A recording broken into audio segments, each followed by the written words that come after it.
Episode 11, we are going to pick up and continue, not to pick on Indeed. I feel like we're not trying to pick on them at all, but there are some things with the putting the jobs behind the gate, right? I do think as we talk about the why behind it, it's profits over people is what I've kind of come down to. That Which is no model, surprise. I mean, that's what right? they've always been. Right. The model, right? That is the pay per started application. To your point, when we talked about in episode 10, there were people out there applying for other people for jobs. I think that could become more popular now that it's this way, where you have to go to the job behind the wall after you log in with your credentials, click on that job to then apply. So there's the model that now has been stood up for pay per started application. I don't think that's driven, and this solution is driven by employers or candidates. So it brings me back to it's for the dollars. It's for the profits, not people. And it's the not really listening to the market and understanding what is the need and what is the gap. It's closing the database and making it to where you have to be now credentialed to get into Indeed. You can still get in through that back door and search it, and you can still get in the back door and apply. But if you're looking for jobs and they want to charge on this pay per started application versus just their cost per click, their CPC model, then this would be the way to shift it, to be able to sell that to employers. I don't know if eventually, do you think it would ever get to the point? Like I said, we talked about becoming obsolete. It's so easy for someone like a Google to come in and just start indexing jobs, charge CPC, boost everything up alongside of it. We have some really cool AI that's come into the market where you can advertise and place it in social places out there on the web. You can get in front of people, your audience that you need to. The reach, when you think about reach within AI and how people operate on the web and all the different channels that we have, is the same amount, if not more, reach than an Indeed has today. So I just feel like the more that they continue to tie this down and look at the profits over people and listening to the market, the more that they're at risk of making themselves obsolete. I don't know. What's your thoughts? I agree. I mean, they always have proclaimed to be candidate based in their changes initiatives, that it's all about what the candidates ask for. And I don't think any candidates ever asked for this. No job seekers looking to make it harder to look at their site. So, I think that Indeed kind of had lightning in a bottle for a while, and they really maximized that from a revenue perspective, grew like crazy really fast, and kind of kept that up through the pandemic, and then continued to see good revenue. And now that's shifted.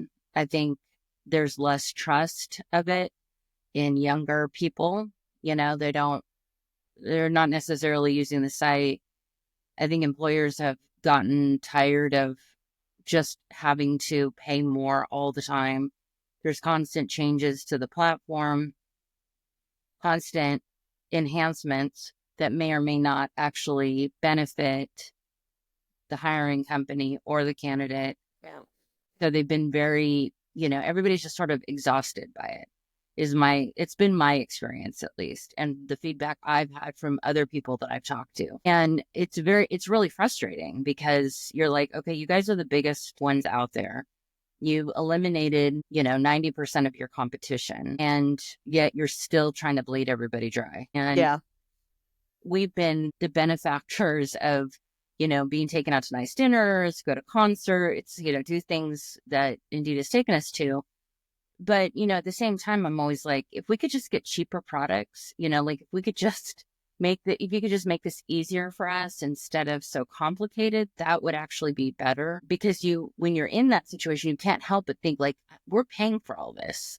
Yeah. We're paying for all of this free lunches for employees and everything. And not that I have any problem with that with a company, if I feel like I'm getting value that I need. But when you're not being heard, or you're not getting the value that you think you should, then that's when you kind of get skeptical. And then it becomes like government in a lot of ways. Like, people become distrustful. Like, you're taking all these taxes, and what are you doing for me? And, and so it's sort of the same idea that I feel like we're all kind of grappling with. And I think as far as things like Google, you're right. I mean, I'm sure they've been afraid of that because they've used Google to their advantage for Yeah. her. But now there's discussions around breaking Google up into different areas. I mean, Indeed could kind of have the same thing happen. They have their Indeed Flex, which was absolutely a direct hit to staffing, a direct hit to trying to go after that business, which is like, how many different ways do you want to alienate your audience here? Yeah. I remember when it was like, this is a competitor, and it was like, no, it's not really a competitor. I'm like, yeah, it is. Yeah, it This is. they're It going is. after staffing business mobile. They couldn't quite figure out how to make it work within, because it was Staffmark and Indeed Flex that partnered together, because now they're part of the same company. They bought in to a staffing company. So yeah, absolutely. That's competition. Yeah. And then, I mean, it wasn't perfect when they launched it, but, give it time, because every time they've gone around and acquired another company, that company no longer exists. Like I remember when we were supporting business that was recruiting in Canada, and all of a sudden Workopolis was gone one day. And we're like, what happened to Yeah, Workopolis? I remember Workopolis. Oh Them. gosh, that was so long And ago. then, yeah, but I mean, it's just an example. And it was like, Indeed Mhm. was like, oh, well, we're buying them, but nothing's going to change. Wrong. That changed. Then they acquired Glassdoor, and it was like, oh, that's not going to go away. Wrong. It's still there, but not the way it was. And they acquired Simply Hired. And there's probably a lot more of those than I even know about, but those are just a couple of examples of like where they saw a market, and this isn't necessarily Indeed, it's their parent company, right? It's, Right. it's not just Indeed, but, they go out and they have made sure to eliminate competition in very specific places, and then kind of keep changing the rules on how they're doing business as you go along, I'm feeling. Yeah. But yeah, no, I agree with you completely. I think when you think about, that was a lot of thinking. I think when you think about, no, but when you look at their model, it hasn't really evolved to support candidates with that candidacy at the table and companies. And when you're increasing, it doesn't matter what resource you are. You could be Indeed, you could be LinkedIn, you could be Monster back in the day, or Career Builder, or whoever it is. When you think about how they increase their prices year over year to stay intact, because the staffing business, let's just talk about staffing for a second, has been shrinking, and the prices on these tools continue to increase. It could be up to 30% some years that they want a price increase on this tool. So now you're forced to think, as a company in an organization, how do I utilize these tools more efficiently? What does that look like? So you could buy less. And you saw this year over year. Everyone, when we had the budgets, no matter how big the budget was, it was, can you cut out $1 million? Can you cut out 1.5? Can you cut out, to help us with the bottom line when you look at how you're trying to adjust year over year when you are seeing shrinkage and things of that nature? The first thing that, you look at is, how are you going out to find candidates? Do you have enough candidates in your database? What does that look like? And then these tools increase their price by 30%. Meanwhile, the margins are going down, or there's not as much business that has happened. So you're reducing the tools, but they're increasing them just to keep their profit levels up. When you're supporting companies who right now, and especially in this economy, are doing some business, but they're not doing the business they were doing 5 years ago, 10 years ago, 3 years ago, 2 years ago, in a lot of cases, right? There's no consideration for that. It's just a continual, this is where the candidates are going, so let us continue to increase these prices. And we've seen that in every single model. There is the cost of increase based on inflation, based on the cost of doing business, based on your businesses going up because now, your employees have been there for 10 years and you're giving them a raise, or whatever that looks like. But it's not going up at the pace of 30%, 20% to make up the difference in gap of what someone was able to purchase when their business was thriving. Right. They just haven't done any favors to anybody in the market and to themselves. Of any business model that I'm aware of where the cost of goods is suddenly 30% more the Yeah. following year. Because especially when you have like something that's not a tangible product. It's not something that people are actually building in a warehouse or a factory. Nobody's assembling anything. Of course they have their overhead and everything, but you don't have 30% more overhead unless you've made some interesting business decisions, Yeah. that may, haven't been about building out the product better. And fundamentally, the product hasn't changed. You look at, especially like a LinkedIn, you look at their product model and it is the same as it's ever been. Sure, now they have games on it. Who cares? Or you can do Who is videos like, now, well, yeah, there's videos and stuff, but like, so what? Like it's not, how is that helping anybody get a job or fill a job? And yeah, so that's like they're enhancing it in these ways that is like, I don't see how it's helpful. I mean, sure, videos and stuff are cool too. And if they didn't do that, I would say, what's wrong with them for not including right? some video? Because everything has video now. But I don't know, like the fundamentals of the tools just haven't changed that much. They haven't Yeah. gotten, and they haven't incrementally gotten better by any means. No, I think it's the features and the changes to the product when I think about what's happened overall are truly just either they're a lockdown, it's a change in radius, it's not something from a candidate perspective that they're looking for. It's really to lock down the market and continue to capture cost because it's not, if companies are out here optimizing, we just talked about on the Job T report that companies are optimizing. They're looking at efficiencies. They're hiring slower. They're trying to find cost savings in dollars. They're trying to find automation, right, based at the rate of everything that's happening. And they're just not listening from a vendor perspective. They're just not listening to what's happening in the market because you're just continuing to increase prices, putting these different cost models that people may or may not want. I'm going to say they don't want to. I would not pay per started application. Like if I'm managing a budget, which I've managed a budget many times for job boards, I am not paying per started application because that drop off between start and when someone gets in the system, I'm not even paying PPA per application. I'm not even doing that. You get someone to click on my job and generate the interest, I'll give you the dollars there. But then it's going to be a higher cost to get that converted into the back end of the system. And depending on your drop rate, things of that nature, there could be a 80% drop rate there. So that's wasted from the start to the back end at a higher cost, typically, unless they're going to charge you less. I doubt it.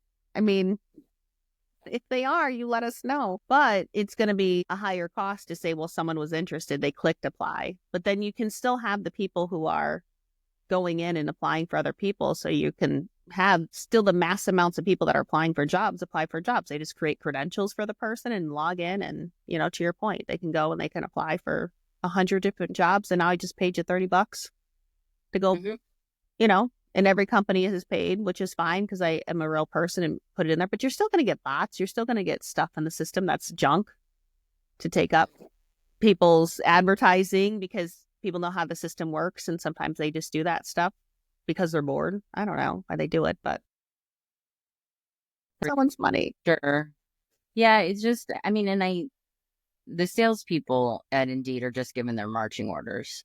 They are just, it is their business model to increase whatever their existing client is today. It is not enough for them to stay the same or, heaven forbid, decrease what they're spending. They've got to increase by at least 20% every year. And that is not sustainable for any company. Unless you have a company that is really growing at a steady rate. But even or then, innovating. Or even innovating, Danielle, right? Like, right. It's not, They're not to your point, innovating. it's the same product. It's the same essential product. Right. And so you have a situation where, if you have a client that is spending, let's just say $100,000 a year, which is a drop in the bucket for Indeed. And then the second year, oh, you got to spend $120,000. Okay, maybe that's doable.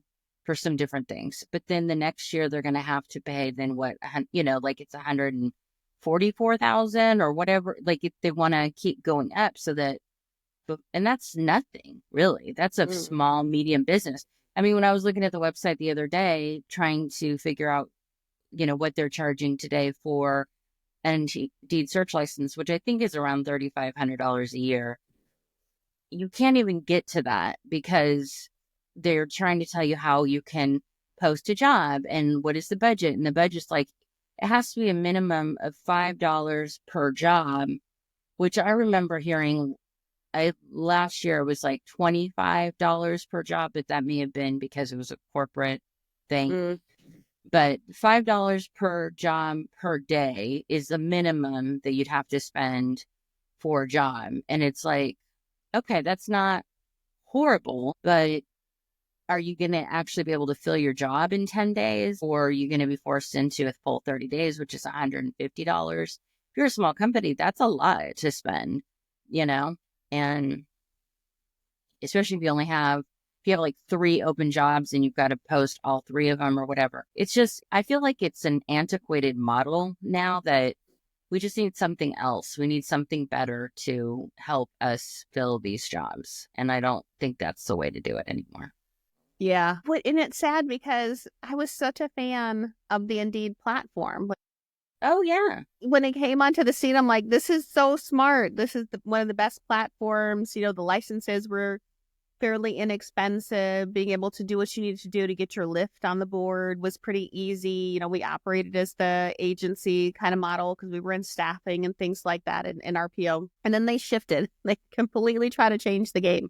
And what was really interesting is the same learning curves is what I'll say. The same learning curves. I remember sitting at the table with, Career Builder and Monster back in the day trying to really explain the business and how we sold the business. And this is how we price business so they can really understand how our model works and why I couldn't spend additional dollars on their product. And the budget was the budget unless I was able to sell additional business. And then I could include additional dollars and things of that nature.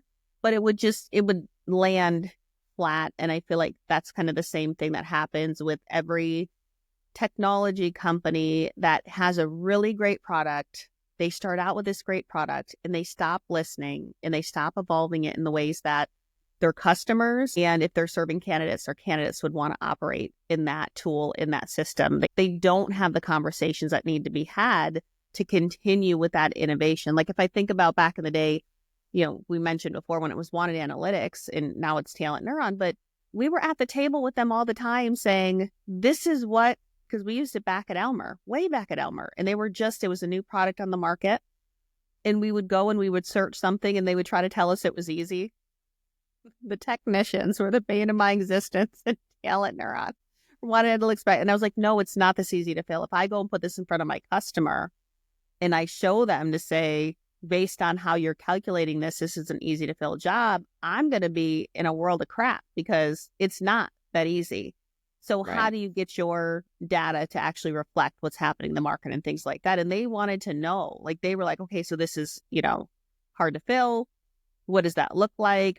Give us more data and details so we can really understand, so we can make this product useful to staffing companies, RPO companies, to be able to explain analytics out there to the market. Now there's so many people that, whether corporate, that have, the tools and things like that. But it was an important piece of it. And that's why we loved those tools. Same thing with any other product that we use that really listens and starts to shape it out. I think when you stop listening and stop shaping it out according to what your customers need and your candidates need, at some point, you're going to get replaced and you're going to be obsolete. Well, and I think that's exactly it, because I think they were like, oh, how do we, so we've got this great product. Instead of innovating and make it better, let's just go buy up all these other companies and eliminate the competition. Then we will own the space and we don't have to do anything else. Like, I'm not saying that was their, what a bunch of people in a boardroom decided, but like, that's sort of what they did. And so then they eliminated, Monster, Career Builder, all the other companies that were also not innovating.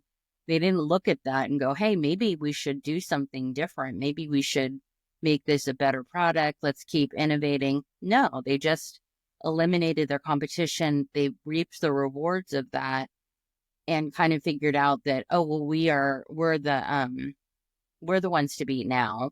So we own the space and we can do whatever we want because we're so successful. And like, well, yeah, but that can all go away because suddenly you have a pandemic and you have recessions and things like that. And it's not recession proof. And then you're building up bad blood between yourselves and your clients. Yeah. I feel like there's this blip in time. So I was just, as you were talking about some of the products back in the day, and there was this really cool product. Remember that? I think it was Career Builder had, I think Monster had behind the system where you would, parse in the resume and it would help do your matching and things like that. So they were trying to innovate on the back end. But at around that time, Indeed came onto the scene and had this really different kind of model and how you looked for things. And they had some of those functionalities already in the system. So they eclipsed, I believe, what those other two were doing and trying to put out in the market. And they became the more dominant player in the market. So all it takes is, one, an opportunity to seize, and two, a company that has innovated faster than you to come in and plug into the market. And then all of a sudden off they go. And then you see the downturn of some of these things. They'll still exist. I don't believe they'll ever go away completely. I believe they'll still exist. But I do believe there is other things that can eclipse the functionality that Indeed has. I agree, especially since they haven't done anything to change it, because I think there's different enhancements that they've all tried to come to the table with, like Indeed Analytics, which is fine. It's not great. It's only based on their own candidate market, their jobs. They're not pulling in any more data, which isn't very helpful. And then you have like LinkedIn has their analytics, which they won't, for whatever reason, sell to RPOs, which is bonkers to me. I don't understand that. Secret. But they won't sell it, right? But they won't let anybody in RPO use it. And, then they came out, I think it was last February, like last December or January, like 2023. So December 23 or January 24, they came out and said, oh, we're going to release all of the Indeed analytics to everybody. If you have, if you're staffing or you have these recruiter licenses and you have sales navigator licenses, you can have access to this data. Unless you're RPO.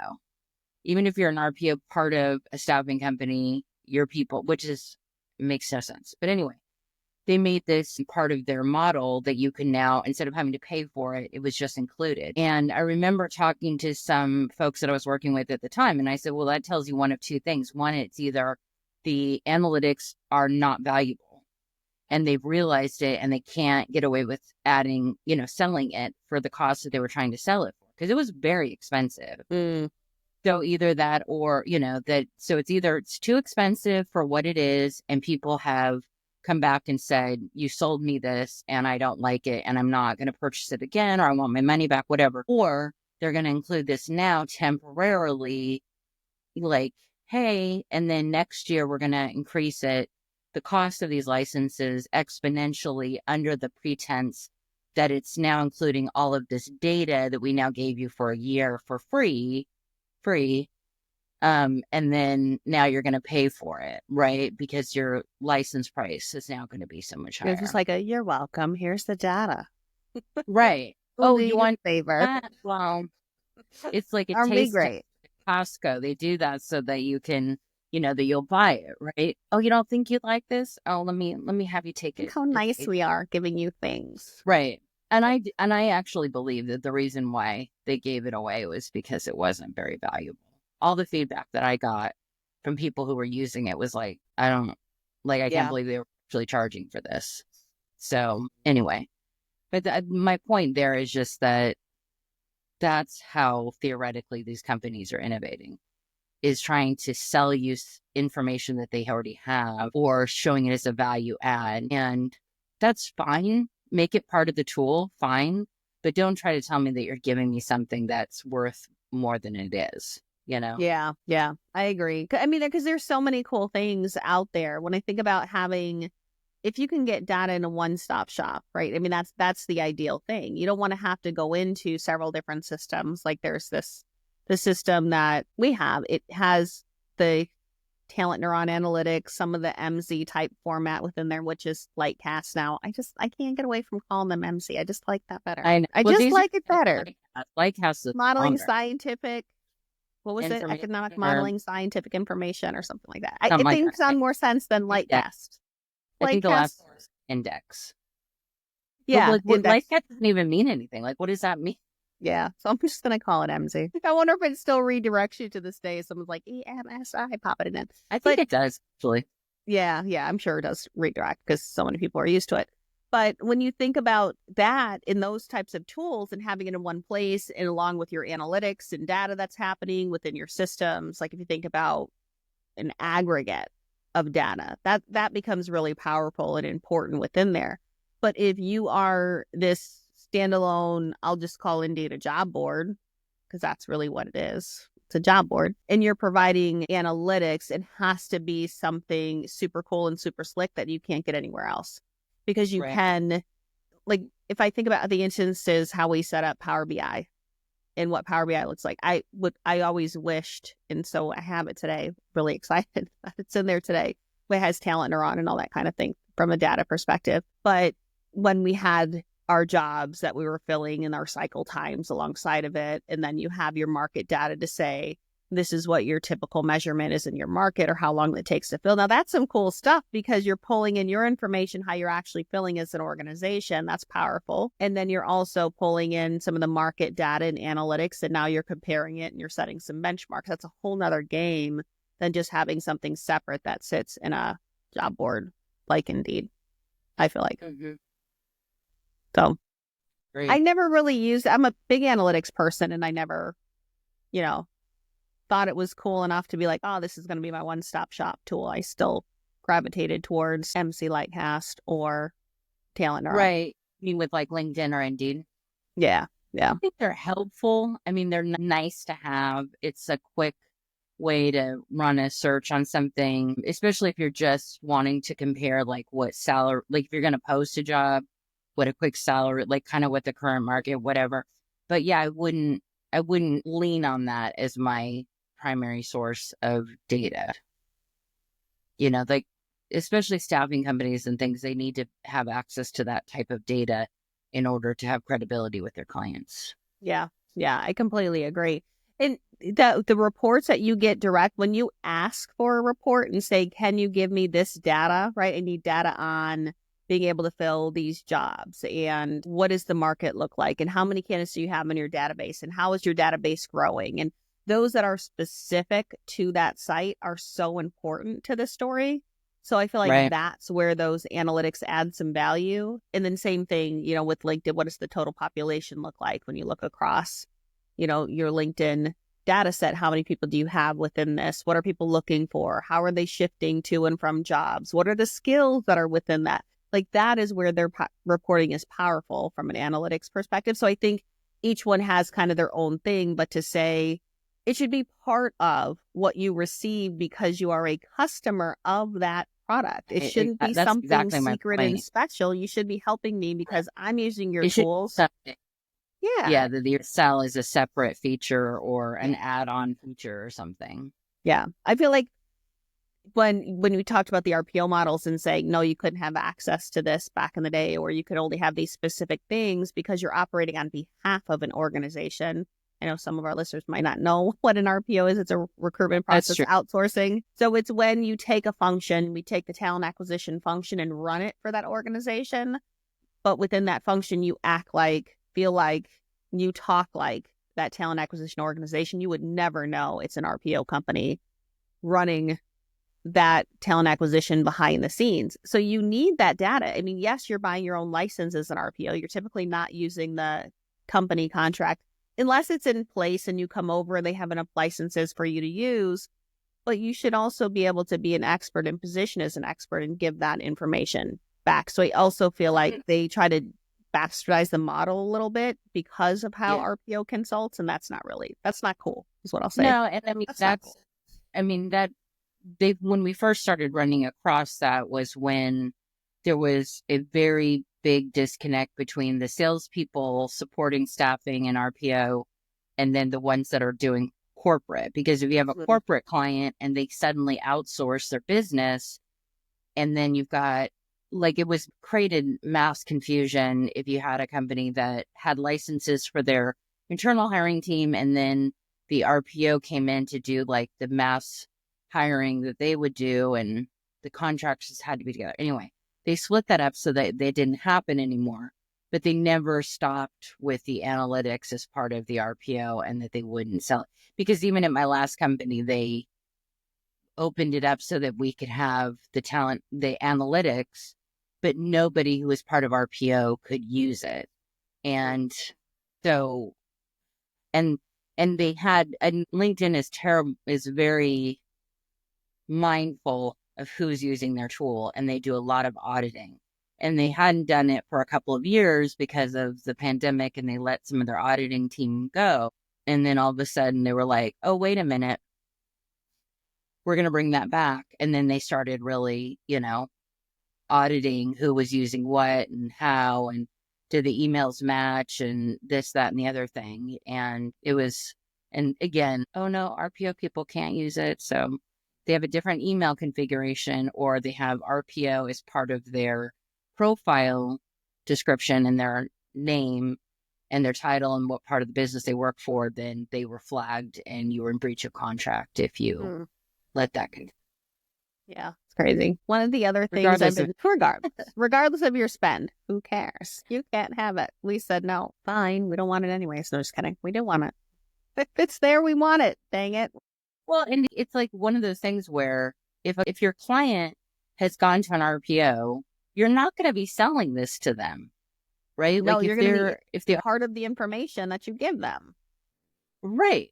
So what do you think you're losing by giving us access to it? If anything, you're actually increasing the stickiness of that client because they're going to be more of an advocate for him. Yeah. Yeah. That was always weird to me. Like if you were in there working with the company and then they had a relationship too from a corporate perspective and you had your RPO relationship, it was always separate. We're doing trainings just for the corporate people. Why wouldn't you everybody's paying for the product, just do one training? And hopefully they change some of that now. But yeah, as of a year ago, or a little less than a year ago. Maybe this is our suggestion box. Someone will listen at some point. For what it's worth. For what it's worth, we have a lot of suggestions and feedback to give. Happy to have a seat at the table. Yeah, happy to share and have some conversations and some good meals to talk about those conversations. Kind of a requirement. No, okay. Doesn't hurt. No, doesn't hurt at all. Doesn't hurt at all. The other thing that I'm seeing a lot of, Danielle, is we were talking about RPO, and I was like, some people might not know what this is. It's KPO. Have you heard of this? KPO? Knowledge. KPO. Knowledge Process Outsourcing. So this is when you're taking, I feel like this is going to become more popular as we start to shift in these environments and we have AI and things of that nature. Because when you think about the innovation from within, let's use the Indeed examples and the career builders and the monsters, right? Innovation within. When you have some of those innovating within, you have the same thing within your companies. It doesn't matter if it's a staffing company. It doesn't matter if it's a large corporation or whatever it is. They're trying to innovate within. But there's limitations a lot of times to that innovation unless you have a full team that is dedicated to this. They understand how it works. They're building it. They're listening. Let me just say listening again. You can, but I don't recommend it. You can't build everything, right? In where we've seen companies get into trouble that we've been a part of is when you start to become, you're a staffing company and you start to want to be a technology company in building your system that starts at planet Earth and then it goes down. I I'm never going to let it go, Right Danielle. now, I'm we've just got never going to let it go. technology companies trying to become staffing companies. So Yes, you have the reverse. But when you think about that piece of it, right, it just doesn't, you have to you should, like I said, you can do whatever you want, but you really should buy your technology from a technology company. There's companies out there that are really building out these analytics and the data portals and some of the knowledge that is understanding and learning. So if you can take your company data that you've learned over however many years, and you can put it in a system or have this company that comes in that does a function, and they're matching it with their data, they're in their AI, because this is what they do every day. I'll use advertising as an example. So your company A, and you have all your information from your marketing, your advertising, who your clientele is, who comes to you, how you can sell, how you can spin off, do all of those things. And you put that data with someone who specializes in advertising, put that together, and you create this beautiful mix, and you have all of this intelligence that now can go target the people that you need to go target. That's where I see knowledge process outsourcing becoming really important and really popular. It would be better than building it your function internally. So I'm interested to see how many companies start to really shift towards knowledge process outsourcing. Like you can build these beautiful dashboards in BI, Power BI.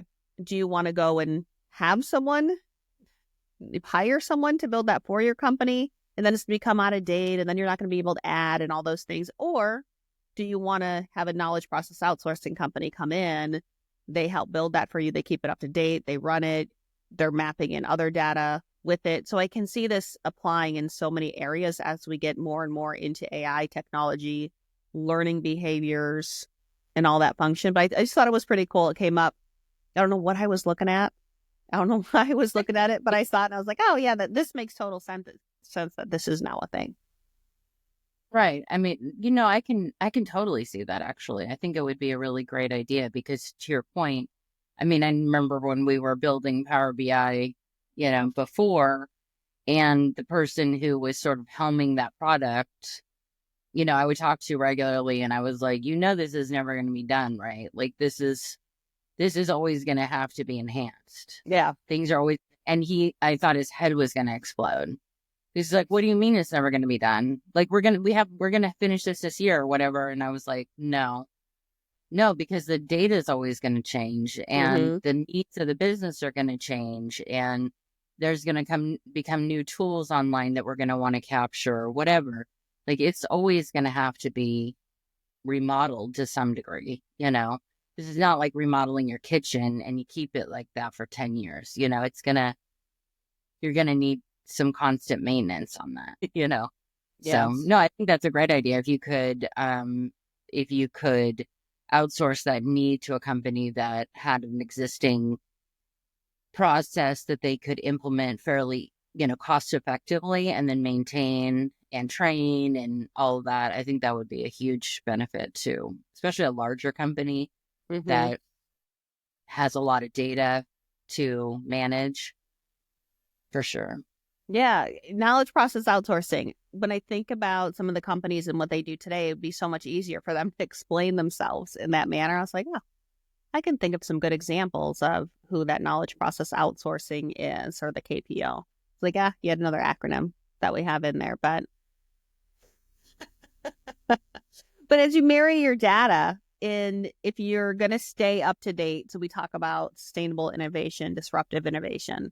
If you're going to stay at sustainable and try to get to disruptive, maybe you'll do some disruptive things. You might not ever be completely disruptive. You might have one or two products that are really disruptive if you're a company or whatever. But if you can get to that place where you have that KPO or that knowledge process outsourcing, you can always stay up to date. You're sustainable. You don't have to go through these reiterations. To your point, your kitchen can last a lot longer when you're doing little minor tweaks along the way. And as you're, let me replace the faucet. That looks dated and a little old. And then now let me do the tile. That looks a little dated and old. And now let me replace the stove. Or, and you're doing this over the years and you're just continually doing it. That's how you get to a place where you can continue to evolve your business and not stay stagnant.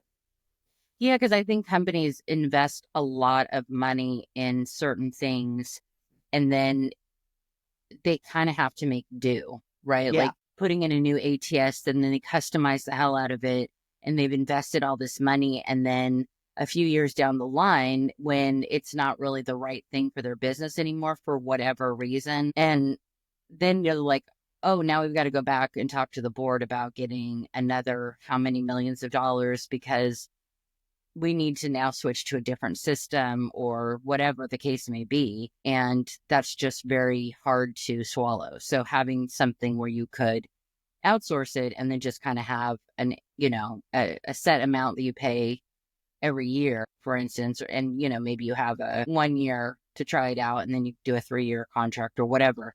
It's a lot easier to manage and incorporate into your overall budget, especially if you're, if cost is an issue, which cost is never not an issue. Forever an issue. It's always an issue. Yeah.